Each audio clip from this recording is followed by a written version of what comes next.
So hello and good evening my dear students, my dear friends. कैसे हैं आप सभी लोग? उम्मीद करता हूं आप सभी लोग बहुत अच्छे से होंगे, आपकी पढ़ाई अच्छे से चल रही होगी। तो गाइस, मैं चित्रांश दादीज आप सभी का हार्दिक स्वागत करता हूं आज की इस कक्षा के अंदर, नालंदा लेक्चर 3। तो नालंदा के बारे में हम लोग ऐतिहासिक चीज़ों के बारे में बहुत सारी चीज़ें जान रहे थे, और हमने देखा कि नालंदा के विषय में इतिहास के ज़्यादातर जो स्रोत हैं वो उस समय के एंशियंट समय के, यानी कि प्राचीन समय के जो यात्री थे, उन यात्रियों के लेखों के द्वारा हमें प्राप्त होता है कि भाई उन्होंने नालंदा के बारे में क्या कुछ डिटेल्स बताई है, नालंदा कहाँ था, क्या था, कैसा नहीं था।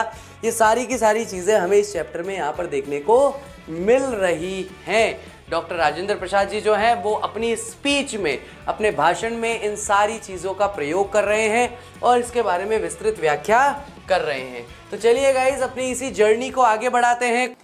एट द टाइम ऑफ यूनसांग, यानी कि यूनसांग जिस समय यात्रा पर आए थे, विजिट के लिए आए थे, यानी कि यहाँ पर भारत में यात्रा करने आए थे, नालंदा हैड, तब नालंदा के अंदर क्या था, 10,000 स्टूडेंट्स थे एंड 1.500, या आप कह सकते हो पॉइंट हटा करके अगर यहाँ पर ऐसा कर लेंगे तो 1500 टीचर्स थे उस समय में। ठीक है, फ्रॉम दिस, इससे, इट इज ऑब्वियस, ऑब्वियस का मतलब ये बात बिल्कुल ही स्पष्ट हो जाती है, ये बात तो सामने ही दिख रही है, that teachers could pay individual attention to the education, कि एक व्यक्तिनिष्ठ ध्यान दिया जा सकता था, यानी एक एक बच्चे पर व्यक्तिगत तौर पर ध्यान दिया जा सकता था। क्या बोलेंगे इंडिविजुअल को? व्यक्तिगत मान लीजिए, यहां पर व्यक्तिगत अटेंशन दी जा सकती थी, व्यक्तिगत तौर पर ध्यान दिया जा सकता था। टू द एजुकेशन, ऐसे बच्चों की एजुकेशन पर, एजुकेशन यानी कि शिक्षा पर, ट्रेनिंग का मतलब होता है प्रशिक्षण पर, तो सभी बच्चों के प्रशिक्षण और शिक्षा पर बहुत अच्छे से व्यक्तिगत तौर पर ध्यान दिया जा सकता था, ऑफ देयर स्टूडेंट, उनके विद्यार्थियों पर। इनफैक्ट वास्तविकता में Nalanda was only then a centre of higher education, Nalanda ही एकमात्र उच्च शिक्षा का केंद्र भारत में था। Similar to the institute of post graduate research, बिल्कुल उसके समान या समकक्ष, जैसे कि इंस्टीट्यूट होता है पोस्ट ग्रेजुएशन रिसर्च का। पोस्ट ग्रेजुएशन को सामान्यतः हम लोग एमए या मास्टर्स के नाम से जानते हैं, उसे पोस्ट ग्रेजुएशन कहा जाता है। रिसर्च का मतलब है अनुसंधान, ठीक है, which we are now proposing to establish here, जिसे हम लोग यहां पर प्रपोज कर रहे हैं, कि हम लोगों की तरफ प्रस्तावित है, कि हम प्रस्ताव रख रहे हैं आपके सामने कि ऐसी ही एक संस्था का, ऐसे ही एक अनुसंधान केंद्र की यहां पर स्थापना की जाए या की जानी चाहिए। Scholars from such distant countries as China, और स्कॉलर्स यानी कि विद्वान जो थे ऐसे ही डिस्टेंट, डिस्टेंट का मतलब है दूरस्थ देशों से आते थे। कहां पर आते थे? दूरस्थ देशों से आते थे, जैसे कि चाइना से, कोरिया से, तिब्बत से, टर्किस्तान से, मंगोलिया से, केम टू नालंदा, वो नालंदा आते थे टू स्टडी, अध्ययन करने, एंड कलेक्ट बुद्धिस्ट लिटरेचर, और बुद्धिस्ट लिटरेचर यानी कि बौद्ध साहित्य का संकलन करने या उसे एकत्रित करने के लिए आते थे। It had the biggest library in Asia, it किसके लिए कहा गया? इट कहा गया नालंदा के लिए। तो नालंदा में, नालंदा के समय की अगर हम बात करें तो नालंदा में उस समय की सबसे बड़ी लाइब्रेरी, सबसे बड़ा पुस्तकालय वहां देखने को मिलता था। It was from Nalanda that copies of many manuscript, ये नालंदा से ही था कि कॉपीज यानी कि प्रतियां, हिंदी में क्या बोलते हैं? प्रति, तो बहुत सारी प्रतियां, कॉपीज मिल जाती थी बहुत सारे मैन्यूस्क्रिप्ट्स की, हस्तलिखित जो ग्रंथ होते थे, किताबें होती थी उनकी। थ्रू ट्रेवलिंग पिलग्रिम्स, यानी कि जो यात्रा करने वाले यात्रीगण होते थे उनसे, रीच्ड चाइना, वो किताबें फिर चाइना पहुंचती थी, एंड ट्रांसलेटेड इन चाइनीज, और उन सभी यात्रा के वृतांतों को चाइनीज भाषा के अंदर क्या किया जाता था? ट्रांसलेट किया जाता था। इन अ वे, एक तरीके से Nalanda had blossomed forth as a centre of higher learning, और इस तरह से अगर हम देखें तो एक तरीके से पूरे विश्व भर में, अगर हम कहें उच्च शिक्षा का केंद्र कौन सा था, तो पूरी दुनिया भर में, पूरे विश्व भर में उच्च शिक्षा का केवल एक केंद्र हुआ करता था, उसका नाम था नालंदा। सेंटर था, केंद्र था हायर लर्निंग का, एंड इट वॉज कंसिडर्ड, और इसे माना जाता था अ मार्क ऑफ ऑनर, यानी कि सम्मान के चिन्ह के रूप में या सम्मान के प्रतीक के रूप में इसे देखा जाता था। To be associated with Nalanda, जो कि किससे क्या था, जुड़ा हुआ था नालंदा के नाम से। द सिटीजन्स एंश्योर्ड, एंश्योर्ड का मतलब है कि जो भी वहां के यात्री थे वो सारे के सारे यात्री जो हैं या जितने भी वहां के सिटीजन्स थे, नागरिक थे, वो एंश्योर करते थे। एंश्योर करने का मतलब है सुनिश्चित करना किसी चीज को, वो सुनिश्चित करते थे the प्रिजर्वेरेंस of many a rare volume of getting copies and keeping them here for safe custody, कि वो प्रिजर्वेरेंस करें। प्रिजर्व करने का मतलब होता है किसी चीज को संरक्षित करना, क्या करें, संरक्षित करें। बहुत सारी रेयर वॉल्यूम जो थे, गेटिंग कॉपीज, उनकी कॉपियां बनाना, and keeping them here for a safe custody, और उन्हें सुरक्षित स्थान पर रखा जाए ताकि भविष्य तक भी वो किताबें, भविष्य के पाठकों तक, भविष्य के विद्यार्थियों तक और आगामी शिक्षकों तक वो किताबें पहुंच सके। वो सारी की सारी चीजों की कॉपीज बनाने में व्यस्त रहते थे, सब चीजों की कॉपीज बनाते रहते थे, क्योंकि उस समय तक प्रिंटिंग नहीं आई थी, है ना। तो जब तक छपाई शुरू नहीं हुई तब तक ये सारी चीजें चलती थी।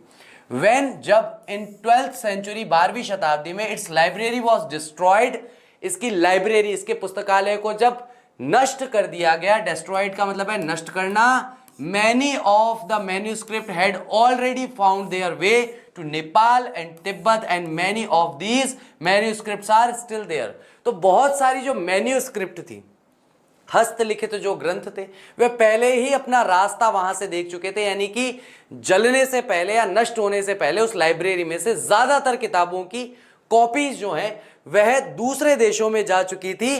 किन देशों में जा चुकी थी, नेपाल, तिब्बत, और बहुत सारी ऐसी ही मैन्यूस्क्रिप्ट जो है आज भी वहां पर नालंदा में मौजूद हैं, देखने को, पढ़ने को मिल जाती हैं।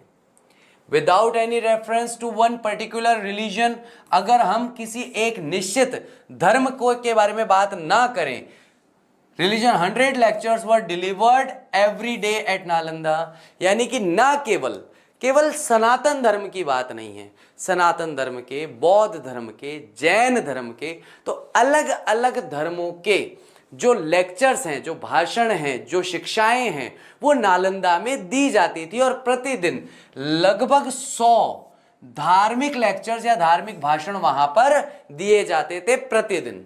बोथ ब्राह्मणिकल, जिसमें दोनों ही ब्राह्मणवाद से संबंधित, और बुद्धिस्ट और बौद्ध धर्म से संबंधित साहित्यों का अध्ययन कराया जाता था। फिलॉसफी, दर्शन का भी अध्ययन, इन दोनों ही दर्शनों का अध्ययन भी कराया जाता था। साइंसेस, अलग अलग तरह की विज्ञान पढ़ाई जाती थी। Art formed part of the syllabus of Nalanda university, और आर्ट मिलकर के, यानी कि कलाकृतियां मिलकर के भी नालंदा के सिलेबस का, यानी नालंदा जो विश्वविद्यालय था उसके सिलेबस का, उसके पाठ्यक्रम का निर्माण करता था। A majority of the monks used to study the work on Mahayana and the other 18 निकायास ऑफ द बुद्धिस्ट फेथ। तो एक मेजॉरिटी का मतलब है प्रमुखतया, बहुत ज्यादा बड़ी तादाद में, मेजॉरिटी ऑफ द मंक्स, जो सन्यासी थे, साधु थे, मठधारी थे, वे वहां पर अध्ययन किया करते थे, यूज टू स्टडी, पढ़ाई किया करते थे, वर्क्स की, उन कार्यों की जो महायान शाखा पर किए गए थे। सामान्यतः बौद्ध धर्म के अंदर 2 शाखाएं हैं, महायान शाखा और हीनयान शाखा। तो महायान शाखा जो है उसका अध्ययन वहां पर किया जाता था। उसके अलावा भी 18 निकाय जो हैं, जो कि बुद्ध धर्म के अंदर बहुत ही महत्वपूर्ण स्थान रखते हैं, उन बुद्धिस्ट फेथ वाले लोगों के लिए जो बौद्ध धर्म में अपनी आस्था रखते हैं, उनका भी अध्ययन वो करते थे। But there also was provision for the study and teaching of the Vedas and allied literature. लेकिन इसका मतलब ये नहीं है कि वहां पर केवल बौद्ध धर्म का ही अध्ययन होता था। वहां पर बौद्ध धर्म के साथ साथ एक नियम था, प्रोविजन था कि भैया स्टडी भी होगी, अध्ययन भी किया जाएगा, टीचिंग भी की जाएगी, अध्यापन भी किया जाएगा, वेदों का अध्ययन और अध्यापन किया जाएगा, एंड अलाइड लिटरेचर, और उससे संबंधित जो साहित्य हैं उनका अध्ययन भी किया जाएगा। The liberalism practised by the educational authorities of Nalanda was unique and seeds of Nalanda's rise and progress lay in the academic attitude which freely exposed itself to the religion and philosophy of all mankind without any prejudice whatsoever. The liberalism practiced, स्वतंत्र विचारधारा को वहां पर अमल में लाया जाता था। Liberalism का मतलब है स्वतंत्र होकर विचार करना। आपको पढ़ाई कभी भी ये नहीं सिखाती कि बस यही सोचो यही करो, पढ़ने पढ़ाने वालों ने उसे ऐसा बना दिया है। बाकी स्वतंत्र विचारधारा का विषय है अध्ययन, शिक्षा का अध्ययन करना, ग्रंथों का अध्ययन करना आपको स्वतंत्र करता है, आपको किसी चीज से बांधता नहीं, है ना। बहुत सारे लोग जो हैं वो किसी एक किताब को पढ़कर उसके एक किताब के नियम में बंध जाते हैं। जैसे कि मैं जब अध्ययन कर रहा था, मतलब मेरी जब ग्रेजुएशन चल रही थी, तो मेरे ग्रेजुएशन के अंदर हम लोग न्याय ग्रंथ और दर्शन ग्रंथ और ये सब पढ़ते थे, क्योंकि मेरे सिलेबस में लगे हुए थे ग्रेजुएशन के अंदर। तो हमारे क्या होता था, पहले साल हमने कुछ पढ़ा थे, तो हम वही 17-18 साल के, पहले साल कुछ पढ़ा और उसमें बताया जाता था पूजा करने की पद्धति, कि भगवान की पूजा कैसे करी जाती है, और हम उसको पकड़ के बैठ जाते थे कि बस पारस्कर गृह सूत्र है, पारस्कर गृह सूत्र में जैसा बताया है वैसे ही पूजा करेंगे, वैसे ही पूजा करवाएंगे। अगले साल सूक्त चेंज हो गया तो हम गुरुजी के पास गए, गुरुजी पारस्कर गृह सूत्र में ये कहा गया, अन्य गृह सूत्र में ये कहा गया, क्या करें। तो हमारे गुरुजी थे, मतलब अभी भी हैं, परमपिता उनको दीर्घायु प्रदान करे, वो कहते थे कि चित्रांश आपकी गलती है, आपने क्या किया, पहली किताब पढ़ी, उस किताब को इस ब्रह्मांड का नियम मान लिया। अब आपने अपने आप को इतना कठोर कर लिया है कि किसी और की कोई और बात सुनने के लिए आप तैयार ही नहीं। इसीलिए 3 साल का आपका पाठ्यक्रम ऐसा है, आप में विश्वास बनाएगा और फिर आपके विश्वास को तोड़ेगा, ताकि आप जीवन जीने के लिए सहज हो सके। आप ऐसे बन सके कि आप एक ही विचारधारा को अंतिम विचारधारा ना मान लें, आप एक ही नियम को अंतिम नियम ना मान लें। आपको पता रहे कि समय के साथ, काल के साथ, देश के साथ, परिस्थिति के साथ चीजें बदल जाती हैं, चीजों में परिवर्तन होता है, और उस परिवर्तन के लिए आप तैयार रहें मानसिक तौर पर। तो यही है लिबरलिज्म, स्वतंत्र विचारधारा प्रैक्टिस्ड, उसका अध्ययन, उसका अभ्यास किया जाता था एजुकेशनल अथॉरिटीज, यानी कि एजुकेशन के क्षेत्र में जो अधिकार वाले लोग थे या जिनके पास डिसीजन मेकिंग पावर थी, वो लोग भी स्वतंत्रता से विचार करते थे। नालंदा के वह बहुत ही एक यूनिक अद्वितीय तरीका था, और सीड्स थे यानी बीज थे नालंदा के उदय के, कि जिस वजह से नालंदा इतना ऊपर तक उठ सका। एंड प्रोग्रेस, और उसकी प्रगति जो कि एकेडमिक एटीट्यूड में देखने को मिली, यानी कि अध्ययन का जो मनोवृत्ति है उसमें भी यह स्वतंत्र विचारधारा देखने को मिली। विच फ्रीली एक्सपोज्ड इटसेल्फ, जो पूरी स्वतंत्र होकर के अपने आप को उजागर करती है टू द रिलीजन, धर्म के विषय में भी, एंड फिलॉसफी, दर्शन के विषय में भी, ऑफ ऑल मैनकाइंड, जो धर्म या जो दर्शन पूरी मानव प्रजाति में फैले हुए हैं, विदाउट एनी प्रिजुडियस, बिना किसी पक्षपात के, बिना किसी आप कह सकते हो पूर्व विचारधारा के व्हाटसोएवर, या ऐसा कुछ भी अगर देखने को मिलता है तो। The syllabus of Nalanda university was drawn up with great wisdom, तो जो सिलेबस था, पाठ्यक्रम था नालंदा यूनिवर्सिटी का, उसका निर्माण किया गया था बहुत ही महान बुद्धिमता से। एंड बाय फॉलोइंग इट, और इसका अनुकरण करके, इसके अनुसार चल के students were increasingly successful in their daily life, तो विद्यार्थी जो थे वह इंक्रीजिंगली, ऐसे बढ़ते हुए क्रम में सफल हो रहे थे अपने जीवन में। It had made a study of 5 subject, इसमें 5 विषयों का अध्ययन जो है उसे कंपलसरी कर दिया गया था, उसे अनिवार्य कर दिया गया था कि भाई आपको 5 विषय तो पढ़नी है। ग्रामर, आपको ग्रामर पढ़ना जरूरी है, व्याकरण आना जरूरी है, by which one could get an adequate mastery of the language, जिसमें कोई भी व्यक्ति एक पर्याप्त तरह की मास्टरी या महारत, जिसको अपन बोलते हैं ना, मास्टरी का मतलब यहाँ क्या है, महारत हासिल कर सके लैंग्वेज के विषय में, यानी कि भाषा संबंधित महारत ही उसे मिल जाए। दूसरी चीज जो पढ़ाई जाती थी वो था लॉजिक। लॉजिक का मतलब क्या है, तर्क सिखाया जाता था, विच टॉट द स्टूडेंट्स टू जज एवरी सिचुएशन रेशनली जिसमें व्यक्ति जो है, विद्यार्थी जो है, हर एक परिस्थिति को तार्किक तौर पर समझ सके। तर्क समझना बहुत जरूरी। मैं अभी परसों के दिन घूमने गया, हमारे यहाँ पे पास में एक झरना है मेनाल।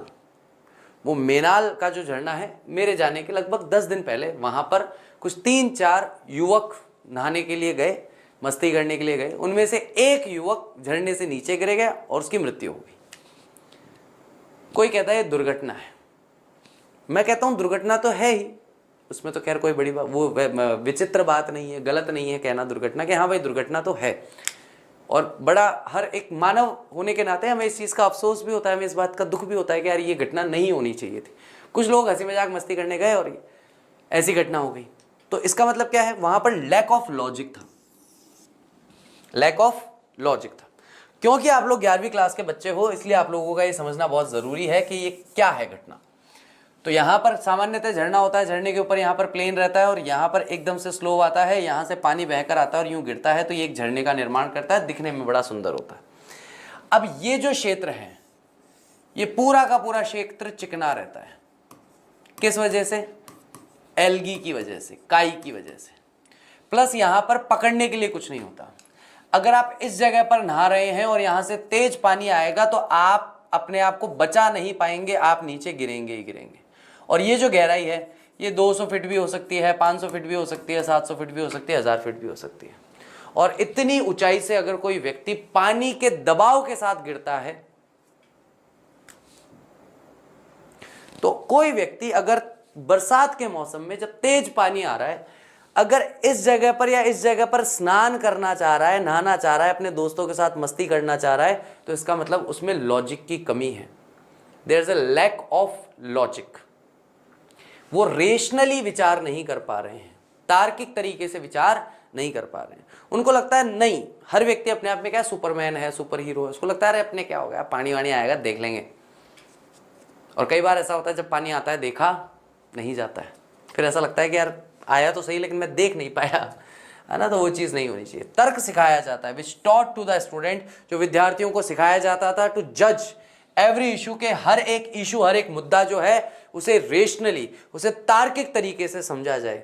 मेडिकल साइंस, उसके अलावा मेडिकल साइंस पढ़ाई जाती थी, a study of which enable the student to keep himself as also other in perfect health. Medical science क्यों पढ़ाई जाती थी? ताकि विद्यार्थी को इस योग्य बनाया जा सके कि वह स्वयं को और दूसरों को भी स्वस्थ रख सके। एंड लास्टली, अंततः उसे हैंडीक्राफ्ट, हाथ से कुछ काम करना, जिसको कहते हैं ना हाथ का हुनर है, मैं तो यही कहता हूं, हाथ का हुनर सिखाया जाता था। नॉलेज ऑफ वन क्राफ्ट, किसी भी एक चीज का निर्माण करने की नॉलेज दी जाती थी, और अनदर या फिर किसी दूसरी चीज की, वॉज कंपल्सरी, वो अनिवार्य था, to make the student financially independent, ताकि जो विद्यार्थी है उसे आर्थिक तौर पर आत्मनिर्भर बनाया जा सके। क्योंकि देखो भैया, मुझे कुछ नहीं आता मेरे जीवन में, लेकिन स्कूल वालों ने अगर मुझे छाबड़ी बनाना, ऐसी जो छाबड़ियाँ होती है ना, हमारे यहाँ छाबड़ी बोलते हैं, आपके यहाँ क्या बोलते हैं बताना मुझे, ऐसी छाबड़ी बनाना भी अगर मैंने सीख लिया ना, जीवन में मान लो मैं असफल हो गया, कुछ नहीं कर पाया, तो जंगल से जाके बांस काट के ला करके एक जगह बैठ के छाबड़ियाँ बना के बेचूंगा तो भी अपना भरण पोषण कर लूंगा।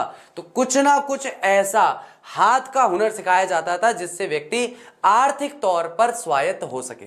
बिसाइड दीज 4 सब्जेक्ट्स, 4 विषयों के अलावा रिलीजन एंड फिलॉसफी, धर्म या दर्शन पढ़ाया जाता था, वर स्टडीड, उनका अध्ययन किया जाता था, depending on one's own special interest, और यह निर्भर करता था किसी भी व्यक्ति की स्वयं के मन की रुचि पर कि उसकी रुचि क्या विषय पढ़ने में है।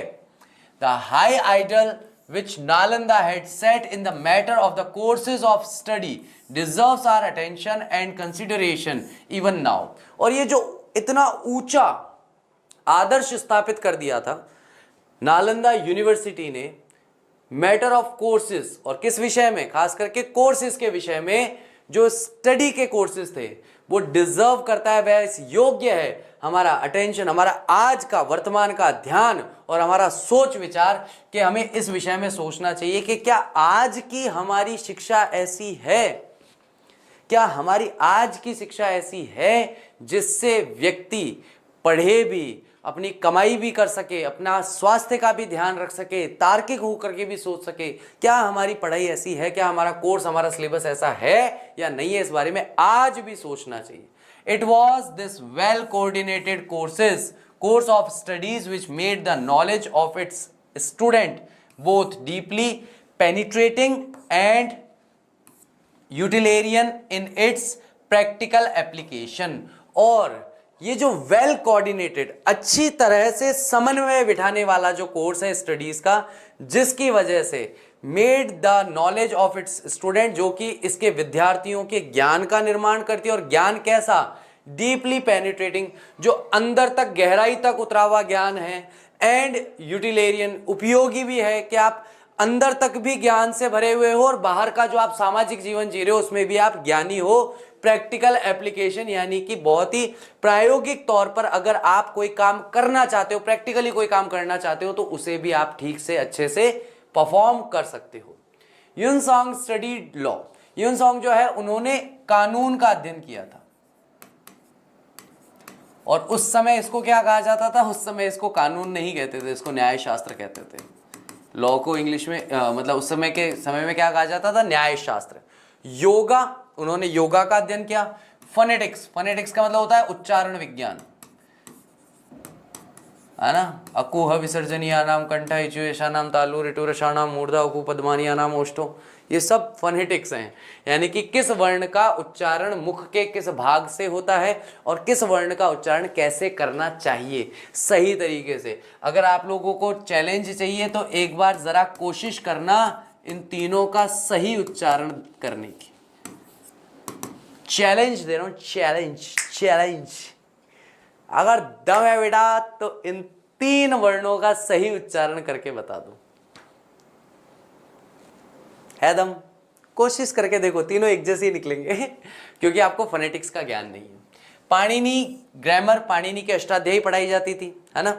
तो पाणिनि की अष्टाध्यायी भी पढ़ाई जाती थी एट द फीट ऑफ आचार्य शिलाभद्र। उन्होंने आचार्य शिलाभद्र के चरणों में बैठकर इसका अध्ययन किया था। The chancellor of the university, जो कि चांसलर थे, वाइस चांसलर होते हैं ना, जो क्या बोलते हैं, मठाधीश भी कह सकते हो आप उनको, सबसे हायर पोजीशन वाले थे। And after it for a period of 5 years, और इसके बाद 5 वर्षों के लिए red through many Buddhist work, उन्होंने बहुत सारे बौद्ध धर्म के उनका अध्ययन किया, कार्यों का। And was specially interested in the works of Mahayana, और विशेष रूप से वो महायान जो शाखा है उसमें उनकी बहुत ज्यादा रुचि थी। सिमिलरली, समान रूप से इत्सिंग जो थे चाइनीज ट्रेवलर, जो कि चाइना के एक यात्री थे, studied books on Theravada at Nalanda, उन्होंने थेरावड़ा जो किताबें हैं उनका अध्ययन किया था नालंदा में। The scholars of Nalanda carried the torch of knowledge, है ना, ज्ञान की मशाल। टॉर्च ऑफ नॉलेज का मतलब क्या है? ये देखो, ऐसे किताब है यानी ज्ञान का प्रतीक, और ये मशाल है, टॉर्च है, ठीक है। तो इस तरीके से ज्ञान की मशाल को वे बहुत सारी विदेशी देशों तक लेकर गए। फॉर इंस्टेंस, उदाहरण के लिए, स्ट्रॉन्ग चैन गैम्पो, जो कि एम्पीरियर थे तिब्बत के, with a view to introducing and popularising, वे परिचय देना चाह रहे थे और प्रसिद्ध करना चाह रहे थे संस्कृत के ग्रंथों को, and the knowledge of India, और भारत की नॉलेज को, ज्ञान को, इन हिज कंट्री, अपने खुद के देश में। सेंट अ स्कॉलर, उन्होंने एक स्कॉलर को भेजा जिनका नाम था थोनिम संभोत, उन्हें नालंदा भेजा, वेयर ही स्टडीड, जहां नालंदा आकर के उन्होंने बुद्धिस्टिक और ब्राह्मणिकल जो ग्रंथ थे, लिटरेचर थे, उनका अध्ययन किया। अंडर आचार्य देवविदा सिन्ह, तो आचार्य देवविदा सिन्ह के मार्गदर्शन में या उनके अंडर रह करके उन्होंने इसे पढ़ा और फिर अपने देश में जाकर के इसका अध्यापन किया, ताकि उनके देश में भी बुद्धिस्ट लिटरेचर, बौद्ध साहित्य और भारतीय साहित्य, संस्कृत साहित्य, ब्राह्मणवादी साहित्य जो है उसका प्रचार प्रसार हो सके। आफ्टर दिस, इसके बाद, in the 8th century AD, 8वीं शताब्दी में, आचार्य शांति रक्षित जो थे, जो कि चांसलर थे, चांसलर मतलब प्रिंसिपल मान लो एक तरीके से, नालंदा यूनिवर्सिटी के, वेंट टू तिब्बत, वो तिब्बत गए, in response to an invitation from the emperor, क्योंकि वहां के सम्राट ने उन्हें आमंत्रित किया था, तो उस आमंत्रण पर वो वहां गए। आचार्य कमलशिला जो थे, चीफ अथॉरिटी ऑफ तंत्र विद्या, जो सबसे HOD बोलते हैं हमारे यहाँ, हेड ऑफ डिपार्टमेंट थे तंत्र विद्या के, ऑल्सो विजिटेड तिब्बत, उन्होंने भी तिब्बत का दौरा या भ्रमण किया था। Nalanda scholars learn the Tibetan language, Nalanda के जो विद्वान थे उन्होंने तिब्बत भाषा का भी अध्ययन किया, and translated Buddhist and Sanskrit works into it, और उन्होंने अनुवाद किया बुद्धिस्ट और संस्कृत के जितने भी लिटरेचर थे, कार्य थे, उनको तिब्बतियन भाषा में उन्होंने अनुवाद किया। ठीक है, दस इस प्रकार they presented an entirely new literature to Tibet and gradually converted its inhabitants to Buddhism। इस प्रकार से उन्होंने पूरा का पूरा जो नया साहित्य बन गया था तिब्बती भाषा के अंदर, उसे प्रेजेंट किया, उसे उन लोगों के सामने रखा, तिब्बत के लोगों के सामने, और धीरे धीरे यहाँ के जो निवासी थे उन्हें कन्वर्ट किया। वो उन लोगों ने अपने आप का या अपने जीवन जीने की जो शैली है उसे बुद्धिज्म में बदल लिया। Acharya Shanti Rakshit of Nalanda established for the first time in 749 AD, Acharya Shanti Rakshit जो है नालंदा के, उन्होंने स्टैब्लिश की थी, स्थापना की थी पहली बार 749 एडी के अंदर। अब बुद्धिस्ट विहार इन तिब्बत, उन्होंने बुद्धिस्ट यानी बौद्ध विहार की स्थापना की थी तिब्बत में। It is necessary that the books available in the Tripitaka literature, Tripitaka बोलते ना, कौन कौन से हैं यार, इसमें से एक का ही नाम मुझे याद आ रहा है अभी, एक तो अभिधम्म पिटक है, लिटरेचर ऑफ तिब्बत, जो तिब्बत का लिटरेचर है, translated once again into Sanskrit, उसे फिर से एक बार संस्कृत भाषा में उसका अनुवाद किया गया। ठीक है, they would not only shed new light, उन्होंने ना केवल नया प्रकाश डाला ऑन इंडियन हिस्ट्री, भारतीय इतिहास पर, एंड कल्चर, और भारतीय सभ्यता पर, but would also help us to form a complete picture of the contribution made by Nalanda university, बल्कि उन्होंने एक पूर्ण चित्रण किया कि किस प्रकार से नालंदा यूनिवर्सिटी ने कंट्रीब्यूट किया अपनी तरफ से योगदान दिया। तो नालंदा यूनिवर्सिटी के योगदान पर उन्होंने एक पूरा प्रकाश डाला। In the pursuit of knowledge, इस ज्ञान के स्वरूप में, फर्दर आगे, it is also believe that Korean scholars came to study the Vinaya and Abhidhamma at Nalanda, के कोरिया के जो स्टूडेंट्स थे वो भी यहां पर आए थे विनय पिटक पढ़ने और अभिधम्म पिटक पढ़ने के लिए नालंदा यूनिवर्सिटी में। It is quite possible that Korean translations of original Sanskrit works may still be extant in Korea, और ये काफी संभव है कि कोरियन भाषा में ट्रांसलेशंस जो पढ़े हैं, जो अनुवाद पढ़े हैं वास्तविक संस्कृत के ग्रंथों के, वो आज भी कोरिया के अंदर स्थित होंगे, आज भी कोरिया के अंदर प्राप्त हो सकते हैं। ठीक है, ज्यादा नहीं बचा है, कंप्लीट करके चलेंगे। Besides being famous for its studied in literature and religion, यानी कि यहाँ पर नालंदा जो है वह बहुत ही प्रसिद्ध था अपने अध्ययन के लिए, लिटरेचर में और रिलीजन में। Nalanda was also a centre of fine arts, fine arts वही हस्तकला से संबंधित चीजों का भी एक प्रमुख केंद्र था। And influence the art of Nepal, और प्रभावित था नेपाल की कला से, तिब्बत की कला से, इंडोनेशिया की कला से और सेंट्रल एशिया की कला से। Fine art centre influenced the art, उसने प्रभावित किया, प्रभावित था नहीं, इन्फ्लुएंस किया नेपाल, तिब्बत, इंडोनेशिया और सेंट्रल एशिया की कला को भी।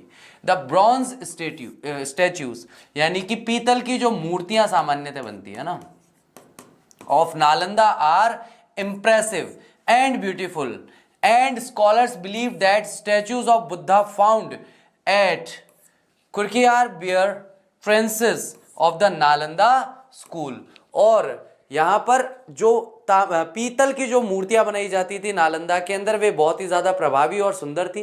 विद्वान ये मानते हैं कि गौतम बुद्ध की जो मूर्तियां मिली है कुर्कियार बियर के अंदर, उसके अंदर कई ऐसे निशान देखने को मिलते हैं जो कि नालंदा स्कूल या नालंदा यूनिवर्सिटी की याद दिलाते हैं। It is true that the achievement of Nalanda was born of an all inclusive pursuit of knowledge, और ये वास्तविकता है कि जितनी भी उपलब्धियां नालंदा को मिली थी, उन सभी उपलब्धियों का कारण ये था कि नालंदा यूनिवर्सिटी हमेशा ज्ञान की खोज में रहती थी।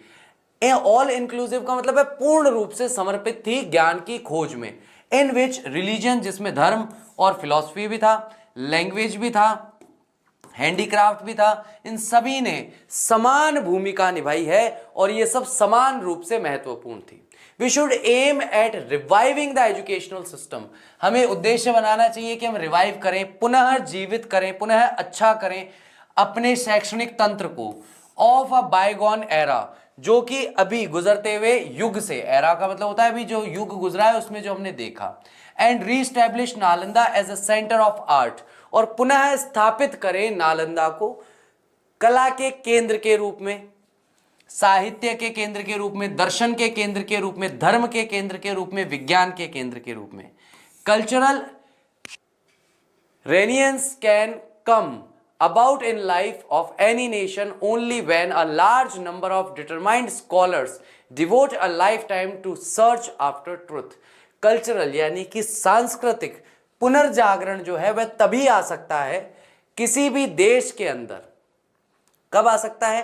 जब बड़ी संख्या में, बड़ी तादाद के अंदर डिटरमाइंड यानी कि दृढ़ निश्चयी जो स्कॉलर्स है, विद्वान है, वे समर्पित करें, अ लाइफ टाइम, अपना पूरा जीवन समर्पित कर दें इस चीज को खोजने में कि वास्तविकता क्या है, या वास्तविकता की या सत्य की खोज में जब वे अपने जीवन को समर्पित करते हैं। Though the Magadh research institution is very young but moulded to the need of the age. हालांकि मगध रिसर्च इंस्टीट्यूट जो है अभी बहुत ही युवा है, बहुत ही जवान है, अभी तो उसकी स्थापना हुई है, लेकिन ये ढलेगा, निश्चित तौर पर ये ढल जाएगा जैसे जैसे जिस युग में जिस ढलान की आवश्यकता पड़ेगी उसमें। इट कैन बी एक्सपेक्टेड, ये माना जा सकता है, ये अनुमान लगाया जा सकता है, to develop into the centre we wish it to be, कि हम इसे उस केंद्र के रूप में डेवलप करेंगे, विकसित करेंगे जैसा हम करना चाहते हैं, जैसा हम करने की इच्छा रखते हैं। बहुत ही शानदार, बहुत ही लाजवाब चैप्टर, ना केवल नॉलेज को लेकर के but to be a proud Indian, एक गौरवान्वित भारतीय होते हुए। मतलब आप लोग बिहार से हो, आप लोगों को कितना गर्व होता होगा इस बात पर, मैं शायद इस बात की कल्पना भी नहीं कर सकता, क्योंकि मेरा जन्म बिहार में नहीं हुआ, मेरा जन्म राजस्थान में हुआ है, मैं राजस्थान में रहता हूँ। तो मुझे पर्सनली ऐसा लगता है कि मैं चित्तौड़गढ़ का किला देख करके आया, मैंने उदयपुर के किले देखे हैं, मैंने जयपुर के किले देखे हैं, और वहाँ जब जाकर आप खड़े होते हो और देखते हो एक एक पत्थर, एक एक ईंट जो है, ये अपने आप में एक कहानी है, अपने आप में एक गौरवशाली इतिहास है। ऐसी कहानी और ऐसा गौरवशाली इतिहास जिस पर कोई भी भारतीय जो है वो गर्व करेगा अगर वो वहां जाकर के उन चीजों से रिलेट कर पाए कि किस प्रकार से, जैसे आप लोगों ने एक मूवी देखी होगी है पद्मावत, आप लोगों ने एक मूवी देखी होगी लास्ट ईयर, पिछले साल जून में मैं उस जगह जाकर आया हूं जिस जगह ये जौहर हुआ था, है ना। तो जब आप ऐसी जगह पर जाते हैं, जैसे आज भी अगर आप बिहार में रहते हैं, आपके पास ज़्यादा अपॉर्चुनिटी है, मेरी तुलना में आपके पास ज़्यादा अवसर हैं वहाँ जाने के, आप जाएंगे और अगर नालंदा यूनिवर्सिटी के किसी कोने में बैठकर एक किताब लेकर के अगर आप इस चैप्टर को पढ़ेंगे, मैं कह रहा हूँ आप एक लाइन पढ़ेंगे और 10 मिनट बस उन दीवारों को देखते रहेंगे, उन प्रासादों को देखते रहेंगे, उन विहारों को देखते रहेंगे। मैंने लास्ट लेक्चर में भी कहा था कि मैं केवल कल्पना कर रहा हूं, अगर मेरे साथ कल्पना कर सको या मेरी कल्पना से जुड़ सको एक सेकंड के लिए, तो जुड़ना कि एक जहां नालंदा का मुख्य प्रवेश द्वार होगा वहां पर आप खड़े होकर के नालंदा यूनिवर्सिटी की ओर देख रहे होंगे और आपके दिमाग में एक बार के लिए, एक क्षण के लिए बस ये विचार है कि एक समय यहां इसी जगह पर महात्मा गौतम बुद्ध भी खड़े थे और उन्होंने भी शायद इसी तरह से इस यूनिवर्सिटी को देखा होगा जैसे आज मैं देख रहा हूं। क्या चल रहा होगा उनके दिमाग में, क्या वो सोच रहे होंगे, क्या वो करना चाह रहे होंगे जब पहली बार वो नालंदा के द्वार पर खड़े होंगे, या क्या भगवान महावीर स्वामी के दिल में, उनके मन में, उनके विचारों में क्या कुछ इस यूनिवर्सिटी को लेकर चल रहा होगा जब वो यहाँ इसी जगह जहाँ मैं खड़ा हूँ वहाँ खड़े होकर के जब वो नालंदा की ओर देख रहे होंगे। मैं बता नहीं सकता, आप एक बार बैठकर इस चीज़ की कल्पना करेंगे ना, कोई अलग ही संसार आपको देखने को मिलेगा। कहीं ना कहीं आप जुड़ पाएंगे, भगवान महावीर स्वामी से जुड़ पाएंगे, आप भगवान गौतम बुद्ध से जुड़ पाएंगे, आप इन लोगों से जुड़ेंगे और ये महापुरुष हैं। जब आप इनसे जुड़ेंगे आपके जीवन में महान परिवर्तन आएंगे।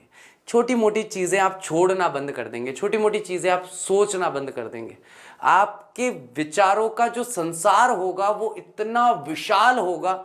सर इसने मुझे ऐसे कह दिया था तो मुझे गुस्सा आ गया, ये आपको ऐसा लगेगा क्या रे ये छोटी मोटी बच्चों वाली बातें, हटाओ इनको, इन बातों में कोई सार नहीं। और पढ़ना, त्रिपिटक के बारे में आज हमने जो बात की थी, सुक्त पिटक, विनय पिटक, अभिधम पिटक, 3 पिटक हैं, पढ़िए। इसमें आपको भगवान गौतम बुद्ध जो हैं उन्होंने बहुत सारी ज्ञान की अच्छी अच्छी बातें बताई है।